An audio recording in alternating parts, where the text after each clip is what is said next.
ونستغفره ونؤمن به ونتوكل عليه ونعوذ بالله من شرور أنفسنا ومن سيئات أعمالنا من يهده الله فلا مضل له ومن يضلله فلا هادي له ونشهد أن لا إله إلا الله وحده لا شريك له ونشهد أن سيدنا ونبينا وشفيعنا وحبيبنا ومولانا وأولانا محمدا عبده ورسوله صلى الله عليه وعلى آله وسلم تسليما كثيرا كثيرا أما بعد فأعوذ بالله من الشيطان الرجيم بسم الله الرحمن الرحيم يا أيها الناس اتقوا ربكم الذي خلقكم من نفس واحدة وخلق منها زوجها وبث منهما رجالا كثيرا ونساء واتقوا الله الذي تساءلون به والأرحام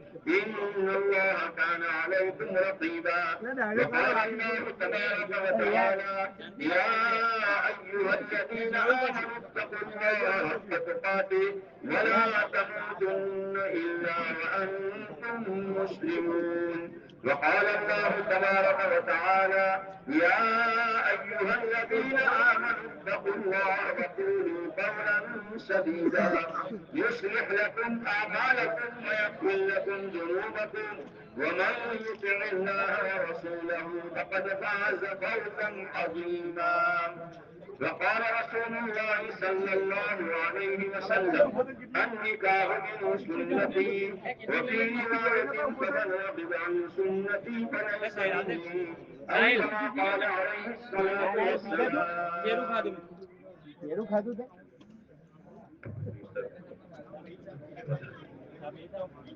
جی جس کا نام بولا جائے وہ دوسرا وکیل کھڑا ہوگا نکاح ہوتے ہوئے اپنی جگہ بیٹھ جائے مبارک دینے بعد میں ہوگا سب کے نکاح ہونے کے بعد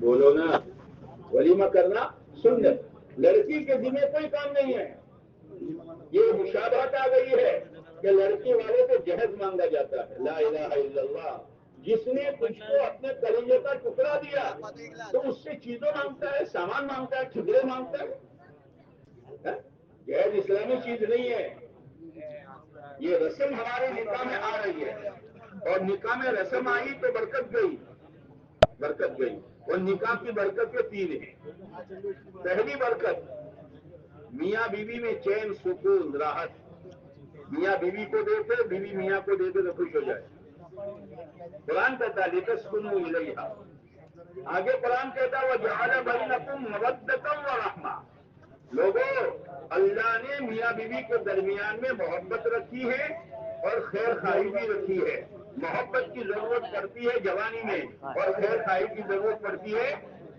بولو نا جن کی بڑھیا نہیں ان سے پوچھو گھر میں کیا حال ہے وقت پر چائے نہیں ہے وقت پر کھانا نہیں ہے اور بڑھیا ہے تو بہو سے کہے گی تیرے خسر کو چائے دے چائے کا وقت ہو گیا تیرے خسر کو کھانا کھلا دے تو جوانی میں ضرورت پڑے گی محبت کی اور بڑھاپے میں ضرورت پڑے گی بتا دیے تم تو بوڑھے ہونے والے نہیں 230 نمبر میں خیر خواہی یہ چپل لے لے بیٹا دوسری بات آنے والی نکاح پڑھنے والے کی بیوی ہے اتنا نہیں ہے وہ تیری بیوی ہے لیکن وہ اللہ کی بندی ہے اللہ کے بندی ہے اس کے حقوق ادا کرو اس کی دل جوئی کرو وہ ماں کو بہنوں کو باپ کو روتا ہوا چھوڑ کر آئی ہے ہاں معمولی چیز نہیں ہے بہت بڑی قربانی ہے اللہ کا حکم پورا کر کے آئی ہو اس کے ماں باپ نے اپنے کلیجے کا ٹکڑا تمہیں دیا ہے قدر کرو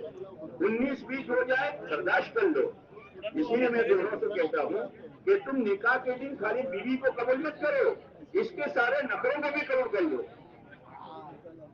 تو کوئی مسئلہ ہی نہیں ہوگا بھائی نخرے برداشت کرو گے قبول کر لو کوئی مسئلہ ہوگا بیوی اسی لیے آپ علیہ السلام نے فرمایا لوگوں میری امت کا ایک طبقہ عورتوں کا عقل کا ادھورا ناقصات العقل کیا اشارہ فرمایا آپ نے جیسے کسی کا بچہ کریک ہو کریک جانتے ہیں آنکھیں عقل کا تو وہ لوگوں سے کہا بھائی سیدھا بولے عمدہ بولے ذرا برداشت کر لینا کہ نہ سمجھ ہے. آپ علیہ السلام نے اشارہ فرمایا ہے میری امت کا طبقہ جو عورتوں کا ہے اس کے ساتھ خیال رکھنا, عمدہ بولے سیدھا بولے آستین مت چڑھانا, گالیاں مت دینا, یہ تو عقل کا گھوڑا ہے. اور اللہ نے اپنی بندیوں کے بارے میں فرمایا وَعَاشِرُوهُنَّ بِالْمَعْرُوفِ, میری بندیوں کے ساتھ بھلائی کا حکم کرنا, بھلائی کا حکم کرنا. دوسری بات, نکاح ہو گیا کام ہو گیا نہیں, بہت بڑی ذمہ داری ہے اس آنے والے خاتون کی دینی تربیت کرنا. اسی لیے قرآن کیا کہتا ہے نساؤکم حرث لکم, لوگوں تمہاری عورتیں تمہاری کھیتیاں ہیں. تمہاری یہاں تو کھیت میں جا کے پھونک مارو تو کھیتی اگ جاتی ہے نا. ارے کھیتی اگانے کے لیے کیا کرنا پڑتا ہے, زمین ہموار کرنی پڑتی ہے, پانی پلایا جاتا ہے, کھاد ڈالا جاتا ہے, پھر دانا ڈالا جاتا ہے, پھر اس کی حفاظت کی جاتی ہے, تب جا کے دانا گھر میں آتا ہے. یہ تمہاری عورتیں تمہاری کھیتیاں ہیں, ان پر محنت کرو, ان کی تربیت کرو, ان کا اللہ کا حکم ان کے دلوں میں پیدا کرو, فیشنوں سے ان کو بچاؤ اور دینی جذبہ ان میں پیدا کرو, یہ کھیتی ہوگے گی. اور پتہ نہیں تمہارے نسلوں میں کون کون عالم ہوگا, کون حافظ ہوگا, کون دین کا داعی ہوگا, یہ کھیتی کے پھل ہے. قرآن نے عجیب بات کہی ہے. ایک بات اور کہی ہے ہن لباس لکم وانتم لباس لہن, عورتیں تمہارا لباس اور تم عورتوں کا لباس. کیا مطلب, کسی کا لباس پہنا تو کیا مطلب, جیسے لباس سے عیب چھپ جاتا ہے, مرد بیوی کا عیب چھپاوے اور بیوی مرد کا عیب چھپاوے. یہ نہیں مجھے تو ایسا ملا ہے کہ کچھ سمجھ کر کیوں نہیں, اور یہ کہے کہ مجھے تو ایسی ملی ہے بس اس کو تو دیکھنے کا بھی جی نہیں چاہتا. ایسا نہیں ہے, ایک دوسرے کا عیب چھپاؤ. دوسری بات, لباس سے زینت بڑھ جاتی ہے. آیا نا دلہے بن کر, دیکھا تھا آئینے میں کتنی مرتبہ, یہ زینت بڑھ جاتی ہے. جس کا نکاح نہیں ہوتا وہ بیچارہ باپڑا بن کے جیتا ہے, اور جس کا نکاح ہو جاتا ہے چال بدل جاتی ہے. کیا ہو گیا کہ زینت بڑھ گئی. دوسری بات, لباس سے سردی گرمی سے بچاؤ ہوتا ہے. اگر گرمی ہے تو باریک لباس نائلون, اور اگر سردی ہے تو گرم. تو سردی اور گرمی سے بچاؤ جو ہوگا وہ لباس سے ہوگا. اسی طریقے سے باہر کے گندے ماحول سے, بری نظر سے اور بری عادتوں سے نکاح کے بعد حفاظت ہو جائے گی. اس لیے نکاح کا فائدہ کیا بتایا ہے آپ نے فرمایا یا معاشر الشباب من استطاع منکم فلیتزوج, او جوانوں کی جماعت, اگر تم میں طاقت ہو نکاح کرو. کیا کی طاقت, کیا آنے والی بیوی کا خرچہ اٹھا سکو گے, ان کی خیر خائی کر سکو گے تو نکاح کرو. کیوں فَإِنَّهُ أَغَضُّ لِلْبَصَرِ وَأَحْسَنُ لِلْفَرْجِ, اس لیے کہ نکاح کے بعد نگاہیں جھک جاتی ہیں. کسی کی ماں بیٹی پر نکاح نہیں جاتی اور شرمگاہ کی حفاظت ہو جاتی ہے. یہ نکاح کا فائدہ ہے. اس لیے نکاح بہت بڑی عبادت ہے. آپ علیہ السلام نے فرمایا تم میں سب سے بہتر وہ ہے جو اپنے گھر والوں کے لیے سب سے بہتر ہو, اور میں تم میں سب سے زیادہ میرے گھر والوں کے لیے بہتر ہوں. صبر کر لو. لڑائی جھگڑے گالیاں دینا یہ مسلمان کا کام نہیں ہے. معمولی بات پہ طلاق دے دینا یہ مسلمان کا کام نہیں ہے. برداشت کرو, اس کی تربیت کرو, اس کا مزاج دینی بناؤ, آخرت کیا ہے اس کو سمجھاؤ, اور نکاح بہت سادہ بناؤ. آپ علیہ السلام کے مختلف نکاح ہوئے ہیں, جن میں ایک نکاح حضرت ام حبیبہ رضی اللہ تعالیٰ عنہ سے ہوا. حضرت ام حبیبہ رضی اللہ تعالیٰ عنہ اپنے شوہر کے ساتھ ہجرت کر کے حبشہ چلی گئی, لیکن وہاں عیسائی بہت تھے, تو اس کی شوہر کی عادت تھی عیسائیوں کے پاس بیٹھنے کی.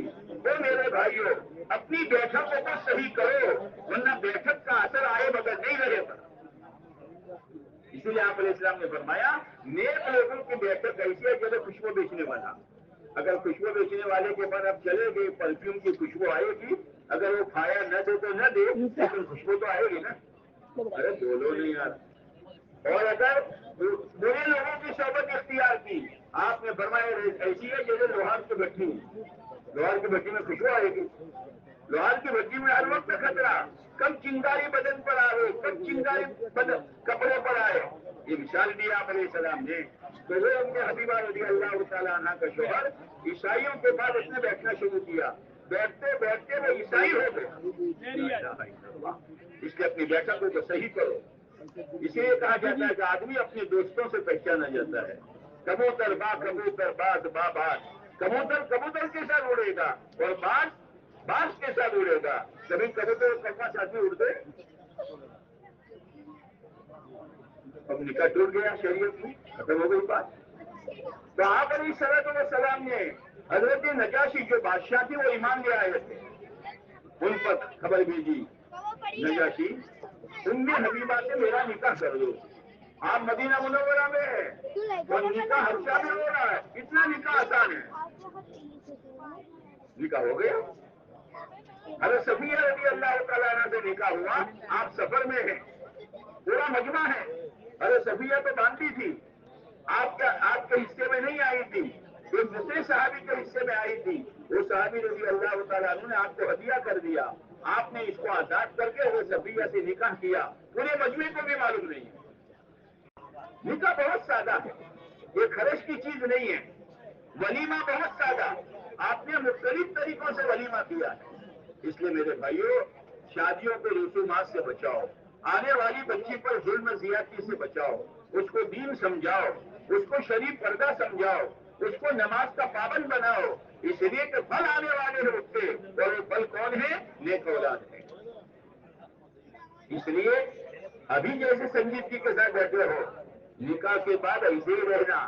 فضول گردی مت کرنا، ویڈیو مت اتارنا، فوٹو مت لینا، تصویر بازی مت کرنا، فضول خرچی مت کرنا. اللہ کا شکر ادا کرنا، اے اللہ میری عمر کے کتنے نوجوان ہیں جن کا نکاح نہیں ہو رہا. تیرا احسان ہے کہ تو نے مجھے خوشی کا دن دکھایا ہے. اسی لیے جو نکاح کی آیتیں پڑھی جاتی ہے، اس میں 4 مرتبہ اللہ نے ڈرایا ہے. لوگوں ڈرو، لوگوں ڈرو، اللہ سے ڈرو، اپنے رب سے ڈرو. اللہ نے تم پر بہت بڑا احسان کیا ہے کہ آج خوشی کا دن دکھایا ہے. اللہ کا شکر ادا کرو اور سنت کے مطابق رہو. ولیمہ بھی سنت کے مطابق، رخصتی بھی سنت کے مطابق، سادگی کے ساتھ. شادی اس میں سے 3 نقطے اڑا دو تو کیا ہوا؟ شادی میں سے 3 نقطے اڑا دو تو شادی رہی کہ شادی رہی؟ بس شادی.